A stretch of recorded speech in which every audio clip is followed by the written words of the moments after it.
Sinister soft drinks. This is actually a PowerPoint presentation I made back when I was in college with some other students. It's pretty revealing what you can find out on soft drinks and just the general food that we're consuming in this country.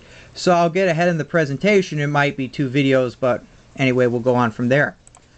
Goals of this presentation. The goal of this presentation is to make the public aware of the current substances in soft drinks and the political issues surrounding them. We are consumers and have the power to vote with our dollars.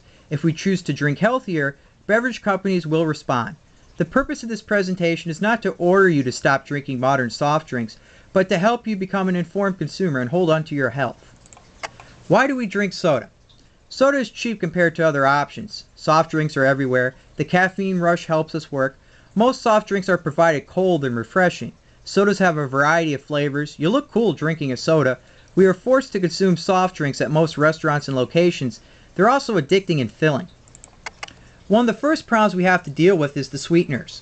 The first sweetener we're going to discuss is high fructose corn syrup, particularly starting off with its issues with mercury. Mercury was found in many soft drinks that contain high fructose corn syrup. Mercury destroys brain cells or neurons, essentially in a self-sustaining reaction that keeps on going until it's finally eliminated out of your body. Researchers led by Renee Default, who was working at the FDA at the time, found that mercury was in nearly 50%, 9 out of 20 samples of commercial high fructose corn syrup they tested back in 2005. Researchers tested 55 popular branded foods and drinks where high fructose corn syrup was either the second or first highest labeled ingredient.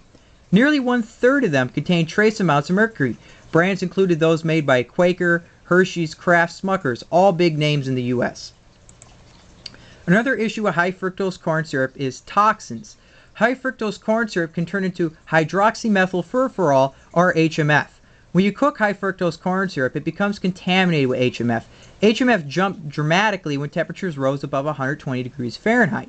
Studies have linked HMF to DNA damage in humans. HMF also breaks down in the body to other substances which are potentially more harmful than HMF. Another issue with high fructose corn syrup is genetically modified corn. Monsanto corn caused liver and kidney failure in rats, thus is banned in many nations. In addition, some effects on the heart, adrenal system, spleen, blood cells were also frequently noted. Monsanto is portrayed negatively in most documentaries, not just due to its poisonous products, but to general business practices. Since I actually made this slide, I've learned a bit more on genetically modified organisms, and they've had a lot more significant effects on the animals that ate them.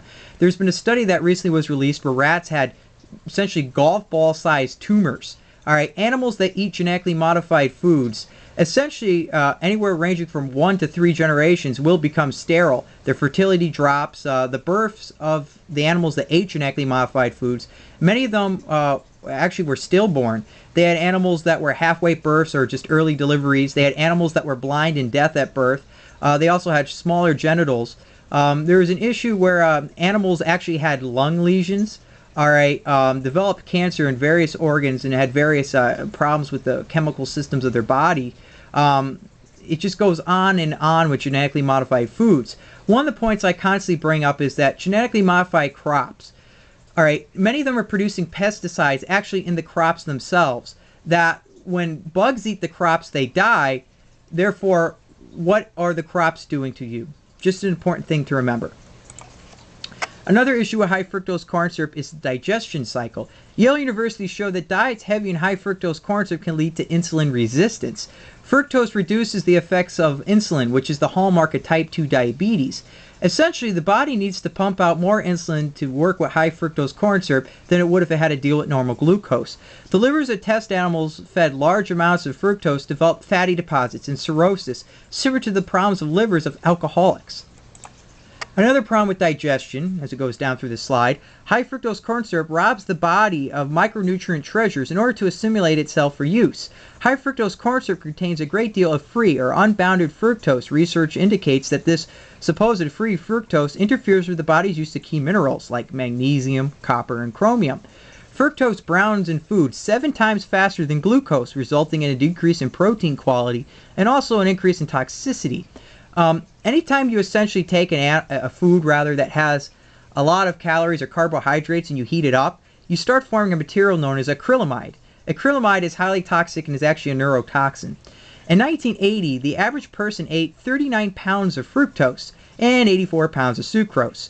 In 1994, the average person ate 66 pounds of sucrose and 83 pounds of fructose. So we're actually eating more of the bad stuff in a sense. Today, approximately 25% of our average caloric intake comes from sugars, with the larger fraction being fructose. Now this is a very, very controversial sweetener we have here, aspartame. It's an artificial sweetener that is essentially 0 calorie. Aspartame is a controversial sweetener linked to brain tumors, neurological conditions, and lupus, which is essentially your body attacking itself, an autoimmune disease. In its raw form, aspartame has been linked to synapse issues and DNA damage, essentially brain issues. In 1988, get this, 80% of voluntary submitted complaints about additives were actually on aspartame. Small amounts of insulin are released when you digest aspartame, which could lead to insulin resistance and diabetes. To break that down, essentially your body starts tasting something sweet and it expects a certain amount of calories. When it doesn't have calories, the insulin just simply flows throughout your body, and your body has to adapt to more insulin. It's like people who are on prescription drugs. After so many years, many times they have to increase their dose because the body develops a resistance. Aspartame. This is actually the actual molecule of aspartame. As you see, it's made of essentially aspartic acid, phenylalanine, and methanol. All right. One of the things I learned after making this presentation is that aspartame today is produced by genetically modified E. coli bacteria. So essentially this bacteria, which has brought up so many food recalls due to the damage it does to the human body, now has been genetically modified to produce aspartame as its fecal matter. Its excrement, its feces is aspartame, what you're eating. Aspartame in its own form can be addictive, but it's literally fecal matter from a genetically modified organism. I just thought that was something you'd find interesting. Alright, dangerous sweetener aspartame, aspartic acid. Aspartame is made up of 40% aspartic acid, 50% phenylalanine, and 10% methyl esters. Aspartic acid is a chemical which excites brain cells to the point of burning out, therefore known as an excitotoxin. Studies of such chemicals caused the ban of MSG in baby food. James Turner, a participant in the decision to essentially eliminate MSG in baby food, is also highly critical of aspartame. Dangerous sweetener aspartame, phenylalanine. Phenylalanine is about 50% of aspartame and is an amino acid of life, but in too much quantities is a neurotoxin and can lead to the body to develop a surplus of norepinephrine. In the time of digestion, aspartame and its phenylalanine forms into chemicals, particularly Dr.Pepper, which can cause basically tumors in high amounts. If you ever seen the back of a drink container that says phenylalanine, it says Warner, phenyleuconics, this contains phenylalanine. Some people actually have, it's almost like, what's that term? An allergy to phenylalanine, or at least sensitive to it in high quantities, so they can become sick. So that's why the law regulates that label. Dangerous sweetener number 2, aspartame methyl esters. Aspartame is 10% methyl esters, which turns into the poisonous methanol when inside the body. The body tries to digest the methanol and thus, unfortunately, converts it to the even more poisonous formaldehyde. Methanol is an alcohol-based race fuel, and formaldehyde is actually used to kill bacteria in preserved animals. Dangerous sweetener aspartame, a poisonous past. Alright, I'm going to try running through this. In 1965, aspartame was discovered by a scientist working on ulcer medications, but licked his finger and noticed that the substance was relatively sweet.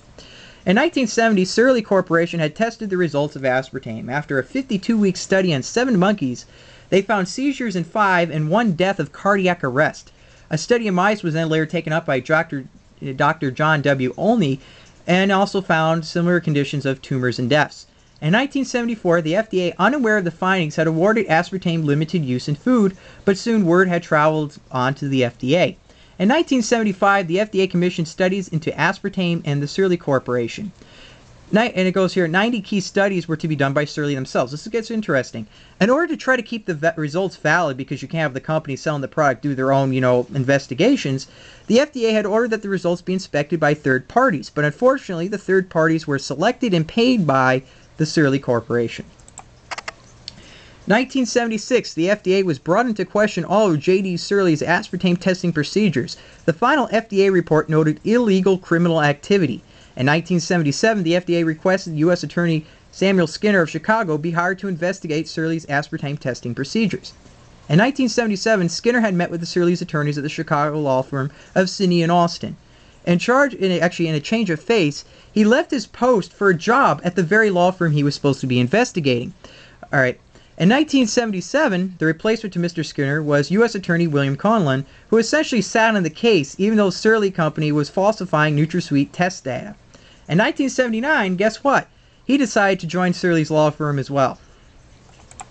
In 1977, Donald Rumsfeld served as the Chief Executive Officer, President, and then Chairman of the Surly Corporation, and had brought in several special assistants to help the failing company. In 1980, aspartame is banned by law via the FDA.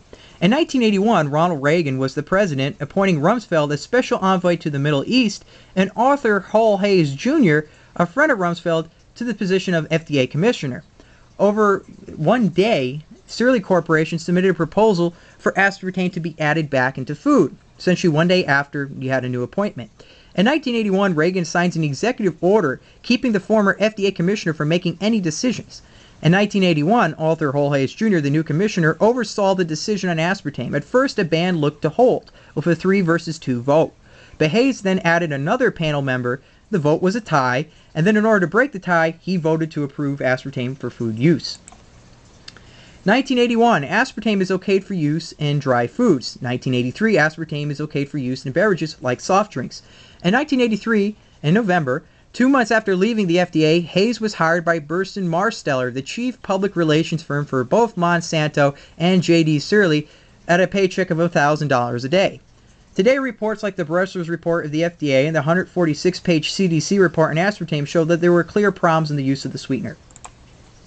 Sucralose, Splenda, probably one of the most popular sweeteners out there. They say it's more natural because it's made from sugar. Well, it's an artificial sweetener. Essentially, Splenda, or sucralose, the chemical name, was designed as an ant poison via a bond in a sugar molecule, where essentially they popped off the hydrogen and added a chlorine.